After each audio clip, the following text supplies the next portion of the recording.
আজ আষাঢ় শুক্লপক্ষের দ্বিতীয় তিথি। আজ ১৬ই জুলাই ২০২৬। এই তিথিতে পুরীর অন্যতম মহোৎসব রথযাত্রা। ট্যুরিস্ট ডেস্টিনেশনের পর্দায় আজকে পুরী থেকে সরাসরি রথযাত্রা উদযাপন দেখুন।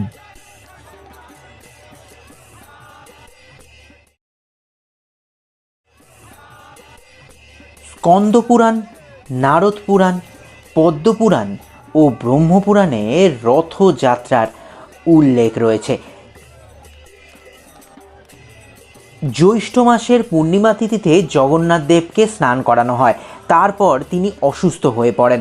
তারপর প্রায় ১৫ দিন জগন্নাথকে একান্তবাসে রেখে তার সেবা শুশ্রূষা করে তাকে সুস্থ করে তোলা হয়।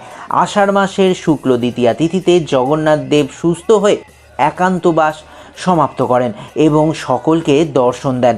জগন্নাথের দেখা পেয়ে সকলে আনন্দিত হয়ে রথযাত্রার আয়োজন করেন। অন্য এক পৌরাণিক কাহিনী অনুযায়ী সুভদ্রা দ্বারকা দর্শনের ইচ্ছে প্রকট করলে কৃষ্ণ ও বলরাম পৃথক পৃথক রথে বসে নগর ভ্রমণে বের হন।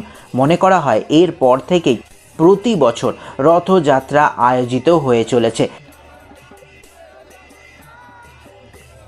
আর এক প্রচলিত বিশ্বাস অনুযায়ী ইহলোক ত্যাগের পর কৃষ্ণের সঙ্গে বলরাম ও সুভদ্রার পার্থিব শরীর সমুদ্র তীরে দাহ সংস্কার করা হয়। সেই সময় সমুদ্র তীরে ঝড়ের বেগে দ্বারকাধীশের অর্ধদগ্ধ শব সমুদ্রে প্রবাহিত হয়ে পুরী পৌঁছায়। পুরীর রাজা সেই ৩ শব তুলে পৃথক পৃথক রথে বিরাজমান করেন। নগরের লোকরা নিজে সেই রথ টেনে সারা নগর ঘোরান। দারুকাঠ শবের সঙ্গে প্রবাহিত হয়ে এসেছিল।